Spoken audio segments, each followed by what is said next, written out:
নমস্কার বন্ধুরা, আমি প্রিয়াঙ্কা চলে এসেছি আবারও একটা নতুন ভিডিও নিয়ে। তো আজকের ভিডিওয় আমি আপনাদের ঘুরে দেখাবো বর্ধমানের 108 শিব মন্দির। বর্ধমান স্টেশন থেকে বাস কিংবা টোটোতে করে চলে আসুন নবাবহাট বাস স্ট্যান্ড, আর তার সামনেই অবস্থিত এই 108 শিব মন্দিরটি। এখানে গাড়ি পার্কিংয়ের সুব্যবস্থা রয়েছে, আর মন্দিরের প্রবেশের জন্য আপনাকে মাত্র 2 টাকা দিয়ে টিকিট কাটতে হবে, আর জুতো রাখার জন্য 1 টাকা দিয়ে আপনাকে জুতোটা বাইরেই রেখে মন্দির প্রাঙ্গণে প্রবেশ করতে হবে। মন্দিরটি কিন্তু সকাল 7টা থেকে সন্ধ্যা 7টা পর্যন্ত টানা ওপেন থাকে, তাই আপনারা সপ্তাহের যে কোনো দিন বা যে কোনো সময় আসলেই মন্দিরে প্রবেশ করতে পারবেন।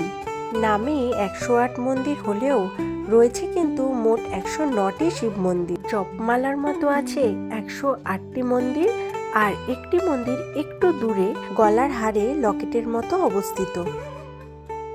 মন্দির প্রাঙ্গণে প্রবেশ করে যদি ধূপ মোমবাতি দিতে চান তাহলে এই জায়গায় তার সুব্যবস্থা করা আছে। অন্যান্য মন্দিরগুলোর মধ্যে কিন্তু ধূপ মোমবাতি দেওয়া যাবে না। বর্ধমানের এই 108 শিব মন্দিরের খ্যাতি কিন্তু এখন ভারত জোড়া, তাই সারা বছরই প্রায় রাজ্যের বিভিন্ন প্রান্ত থেকে ভক্তরা পুজো দিতে আসেন এই মন্দিরে। বর্ধমানের নবাবহাটে প্রায় 230 বছর আগে বহু অর্থ ব্যয় করে এই মন্দির গড়েছিলেন মহারানী বিষ্ণু কুমারী। দেশের বিভিন্ন প্রান্ত থেকে সাধু সন্ন্যাসীদের এনে বেশ জাঁকজমকভাবেই এই মন্দির তিনি প্রতিষ্ঠা করেছিলেন। প্রতিটি মন্দিরই তৈরি হয়েছে উড়িষ্যার বালেশ্বর শিব মন্দিরের 8চালা নকশার আদলে। প্রতিটি মন্দিরই কিন্তু একটির সাথে একটি গায়ে গায়ে লাগানো।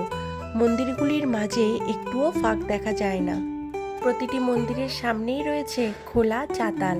শোনা যায় মন্দির প্রতিষ্ঠার সময় প্রত্যেকটা মন্দিরের পাশে একটি করে বেলগাছ লাগানো হয়েছিল, আর সেই বেলগাছের পাতা দিয়েই ভক্তরা শিব পুজো করতেন।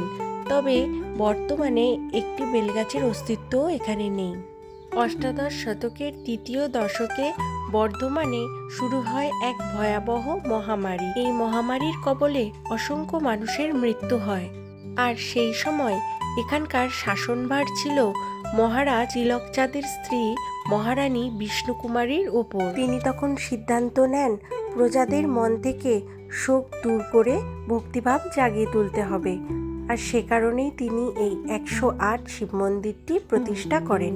মন্দির প্রাঙ্গণের ভিতর বিশ্রাম নেওয়ার জন্য এই ধরনের চেয়ারের ব্যবস্থাও করা আছে।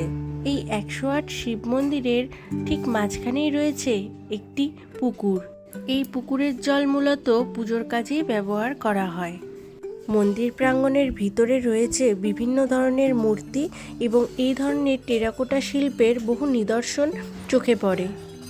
শিবরাত্রিতে দূর দূরান্ত থেকে বহু ভক্ত এই 108 মন্দিরের প্রতিটি শিবলিঙ্গের মাথায় জল ঢেলে ব্রত পালন করেন। আর শিবরাত্রি উপলক্ষে এই মন্দির প্রাঙ্গণে এবং তার আশেপাশের এলাকায় 9 দিনের মেলা বসে। এছাড়াও পুরো শ্রাবণ মাস জুড়েই প্রচুর ভক্তের সমাগম ঘটে এই মন্দিরে, তাই মন চাইলেই একবার এসে ঘুরে যেতে পারেন মহাদেবের এই স্থানে।